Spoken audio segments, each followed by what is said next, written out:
تیسری اہم بات جس کا ہمیں اس تعریف سے پتہ چلتا ہے، روزے کی تعریف سے، وہ یہ ہے کہ مفطرات سے رکنا ہے۔ روزے کا معنی میں نے آپ لوگوں کو بتایا رکنا ہے، ایک تو نیت، اللہ کی عبادت کی نیت سے رکنا، اور کب سے کب تک رکنا میں نے آپ لوگوں کو بتایا کہ طلوع فجر صادق سے لے کر کے غروب آفتاب تک رکنا ہے۔ تیسری اہم بات کہ کس چیز سے رکنا ہے، تو اس کو مفطرات کہا، یعنی روزہ توڑنے والی چیزوں سے رکنا، روزہ توڑنے والے امور سے رکنا۔ تو روزہ توڑنے والے امور کیا ہیں، یا روزہ توڑنے والی چیزیں کیا ہیں، یا کن کن چیزوں سے روزہ ٹوٹ جاتا، فاسد ہو جاتا ہے؟ تو نصاً قرآن پاک کے اندر 3 چیزوں کا ذکر آیا، 3 چیزوں کا ذکر قرآن پاک میں نص کے طور پہ آیا، اور وہ اسی آیت میں جس میں اللہ تعالیٰ فرماتا ہے فَالْآنَ بَاشِرُوهُنَّ وَابْتَغُوا مَا كَتَبَ اللَّهُ لَكُمْ وَكُلُوا وَاشْرَبُوا حَتَّى يَتَبَيَّنَ لَكُمُ الْخَيْطُ الْأَبْيَضُ مِنَ الْخَيْطِ الْأَسْوَدِ مِنَ الْفَجْرِ۔ 3 چیزوں کا، ایک تو مباشرت کا ذکر یعنی جماع کا، اور دوسری چیز کھانے کا، اور تیسری چیز پینے کا۔ تو پتہ یہ چلا کہ کھانا کھانے سے یا کوئی چیز کھانے سے روزہ ٹوٹ جاتا ہے۔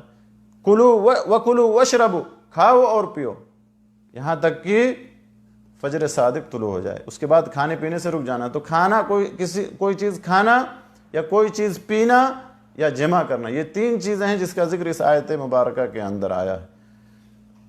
تب اس سے مراد عمدن اور قصدن کھانا ہے، کیونکہ اگر کوئی آدمی بھول کر کے کھانا یا کوئی چیز کھا لیتا ہے یا کوئی چیز پی لیتا ہے روزے کی حالت میں، تو پھر اس سے روزہ نہیں باطل ہوتا۔ تو عمدن کوئی چیز کھانا یا عمدن کوئی چیز پینا یا پھر جمع اور ہم بستری کرنا۔ جمع کی 2 صورت ہے، یا تو جمع رات کے اندر ہو رمضان کے مہینے میں، تو یہ تو جائز اور درست ہے، کیونکہ شروع اسلام میں اللہ تعالیٰ نے منع کیا تھا رات میں کھانے پینے سے، اور اسی طرح سے جمع کرنے سے اللہ تعالیٰ نے منع کیا تھا کہ جب آدمی سو جائے تو پھر یہ ساری چیزیں اس کے لیے منع ہیں۔ بعد میں اس کی اجازت دے دی گئی، اللہ تعالیٰ نے اس کی اجازت دے دی۔ تو رات میں جمع ہے تو یہ جائز اور درست ہے، لیکن دن کے اندر اگر ہے، یعنی طلوع فجر صادق کے بعد سے لے کر کے اور غروب آفتاب کے بیچ میں، تو اس سے روزہ فاسد اور باطل ہو جاتا ہے۔ کھانے پینے سے روزہ باطل ہو جاتا ہے، اور اسی طرح سے جمع کرنے سے روزہ باطل ہو جاتا ہے دن کے اندر طلوع فجر صادق سے لے کر کے غروب آفتاب تک۔ اور یہ جمع کرنا یہ روزہ باطل کرنے والے امور میں سے سب سے عظیم امر ہے، سب سے بڑا امر ہے، کیونکہ جمع کرنے سے ایک تو روزہ بھی گیا، اور دوسرا اس کے اوپر قضا ہے اور کفارہ بھی ہے۔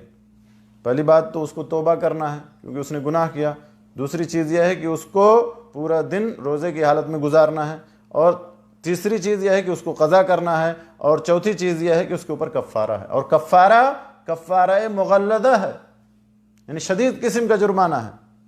وہ کفارہ مغلظہ کیا ہے؟ جیسا کہ حدیث میں اللہ کے نبی صلی اللہ علیہ وسلم کے پاس جب وہ شخص آیا جس نے جو ہے یہ کہا کہ اللہ کے رسول میں ہلاک ہو گیا ہوں، برباد ہو گیا ہوں، تو آپ نے اس کو بتایا کہ یا تو سب سے پہلے کیا کرنا ہے کہ ایک مومن غلام آزاد کرنا ہے، اور آج کل مومن غلام کا یا اسی طرح سے غلام کے آزاد کرنے کا کانسیپٹ موجود نہیں ہے، تو یہ تو امپاسبل ہے، یعنی بہت مشکل ہے۔ دوسری چیز کیا ہے کہ 2 مہینے کانٹینیو روزہ رکھنا ہے، 2 مہینے کانٹینیو روزہ رکھنا ہے۔ اگر اس کی بھی طاقت نہ ہو تو پھر 60 مسکینوں کو کھانا کھلانا ہے۔ غلام آزاد کرنا پہلے، اگر اس کی طاقت نہ ہو تو پھر اس کے بعد ترتیب سے ہے، آپشنل نہیں ہے، اختیاری نہیں ہے کہ ان تینوں میں سے کوئی بھی کر لینا، نہیں، پہلے کوشش کرنا ہے غلام آزاد کرنے کے لیے۔ اگر اس کی طاقت نہ ہو تو 2 مہینے روزہ رکھنا ہے۔ اگر 2 مہینہ روزہ رکھنے کی طاقت نہیں، اور اللہ تعالیٰ دل کی بات جانتا ہے، یہ آدمی کے دل کی بات اللہ تعالیٰ جانتا ہے کہ اس کے اندر طاقت ہے کہ نہیں ہے، 2 مہینے کی طاقت نہ ہو تو پھر 60 مسکینوں کو کھانا کھلانا ہے، 60 مسکینوں کو کھانا کھلانا ہے۔ اب چاہے پکا کر کے کھلائے، چاہے ہوٹل میں لے جا کر کے کھلائے، چاہے اس کے بدلے میں غلہ اور اناج دے دے جو ان کے لیے کافی ہو، یا کھانے پینے کا سامان دے دے۔ تو ان 3 چیزوں کا ذکر اس آیت مبارکہ کے اندر آیا ہے، کوئی چیز کھانا عمدن، کوئی چیز پینا عمدن، یا پھر دن کے اندر جمع کرنا۔ اور 3 چیزوں کا ذکر ہی احادیث کے اندر آیا ہے۔ سب سے پہلی چیز ہے عمدن اور قصدن قے کرنا، جیسا کہ اللہ کے نبی صلی اللہ علیہ وسلم نے فرمایا کہ جسے قے آ جائے تو اس کے اوپر قضا نہیں ہے، لیکن جو عمدن اور قصدن قے کرے تو اسے قضا کرنا ہے۔ تو اس سے پتہ یہ چلا کہ اگر کوئی آدمی عمدن اور قصدن قے کرتا ہے تو اس سے روزہ باطل ہو جاتا ہے، اور اگر کوئی آدمی کسی آدمی کو خود بخود قے آ جائے تو اس سے روزہ باطل نہیں ہوتا ہے۔ دوسری چیز حید اور نفاس ہے۔ اللہ کے نبی صلی اللہ علیہ وسلم نے جو ہے جیسا کہ اس عورت کے بارے میں فرمایا کہ جب اسے حیض آ جاتا ہے تو نہ تو روزہ رکھتی ہے اور نہ تو نماز پڑھتی ہے، تو حیض اور نفاس کی حالت میں نہ تو روزہ رکھنا نہ تو نماز پڑھنا ہے۔ البتہ نماز کی قضا نہیں، روزے کی بعد میں قضا کرنا، پاکی کے بعد روزے کی قضا کرنا ہے۔ اور تیسری چیز جس کا ذکر حدیث میں آیا ہے وہ ہے حجامہ کروانے سے۔ اس کے بارے میں اہل علم کے درمیان اختلاف ہے۔ اللہ کے نبی صلی اللہ علیہ وسلم کی حدیث افطر الحاجم والمحجوم سے استدلال کرتے ہوئے بعض اہل علم نے کہا ہے کہ حجامہ سے بھی، پچھنا لگوانے سے بھی، سینگ لگوانے سے بھی روزہ فاسد ہو جاتا ہے۔ تو 3 چیزوں کا ذکر قرآن میں نص کے ساتھ آیا ہے، اور 3 چیزوں کا ذکر کوئی بھی چیز کھانا، کوئی بھی چیز پینا، یا اسی طرح سے جمع کرنا۔ اور احادیث کے اندر قے عمدن اور قصدن قے کرنا، حید اور نفاس جو عورتوں کے لیے خاص ہے، اور تیسری چیز ہے حجامہ، اور اس کے بارے میں نے بتایا آپ لوگوں کو کہ اختلاف ہے۔ انہی چیزوں پر قیاس کرتے ہوئے بعض دوسری چیزوں کا بھی ذکر اہل علم نے کیا ہے، جیسے کہ کھانے پینے پر قیاس کرتے ہوئے اہل علم نے ذکر کیا ہے کہ جو بھی چیز کھانے پینے کے قائم مقام ہو اس سے بھی روزہ ٹوٹ جاتا ہے، جیسے کہ خون چڑھوانا، یا جیسے کہ غذائی انجیکشن لینا، ایسے انجیکشن لینا جس سے کہ کھانے پینے کی ضرورت نہ محسوس ہو۔ اسی طرح سے استمنا کرنے سے بھی، ہاتھ کے ذریعے سے یا کسی اور ذریعے سے عمدن اور قصدن منی خارج کرنے سے بھی روزہ باطل ہو جاتا ہے، اس کو جمع پر قیاس کرتے ہوئے۔ اور اسی طرح اس کے بارے میں نص بھی ہے، یترک طعامہ وشرابہ وشہوتہ من اجلی۔ اللہ تعالیٰ روزے دار کے بارے میں فرماتا ہے کہ وہ اپنا کھانا اور اپنا پینا اور اپنی شہوت کو میری وجہ سے چھوڑ دیتا ہے، تو یہ شہوت ہے۔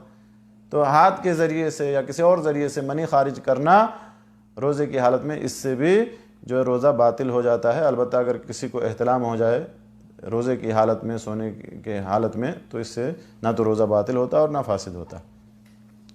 اور اسی طرح سے حجامہ پر قیاس کرتے ہوئے بعض اہل علم نے ذکر کیا ہے کہ خون نکلوانے سے یا خون کا عطیہ دینے سے بھی روزہ باطل ہو جاتا ہے۔ تو 3 چیزیں قرآن کے اندر ذکر آیا، 3 چیزوں کا، کوئی چیز کھانے سے عمدن اور قصدن، کوئی چیز پینے سے عمدن اور قصدن، جمع کرنے سے۔ 3 چیزوں کا ذکر احادیث کے اندر آیا ہے، عمدن اور قصدن قے کرنے سے، خود بخود اگر قے آ جائے تو اس سے نہ تو روزہ ٹوٹتا نہ فاسد ہوتا ہے۔ عمدن اور قصدن یعنی انگلی کے ذریعے سے یا کوئی دوا رکھ کر کے یا کوئی چیز دیکھ کر کے عمدن اور قصدن قے کرنا۔ اور دوسری چیز یہ ہے حید اور نفاس جو عورتوں کے لیے ہے، اور تیسری چیز حجامہ، جیسا کہ میں نے آپ لوگوں کو بتایا اس کے بارے میں اختلاف ہے۔ اور 3 چیزیں ہی انہی سابقہ چیزوں پر قیاس کرتے ہوئے کہ جیسے سب سے پہلی چیز جو چیز کھانے پینے کے قائم مقام ہو جیسے کہ خون چڑھوانا یا غذائی انجیکشن لینا، جو جمع کے قائم مقام ہو جیسے کہ ہاتھ کے ذریعے سے منی خارج کرنا، اور اس کے بارے میں نے نص بھی بتایا، اور جو حجامہ کے قائم مقام ہو یعنی خون کا عطیہ وغیرہ دینا۔ تو ان تمام چیزوں سے روزہ باطل اور فاسد ہو جاتا ہے۔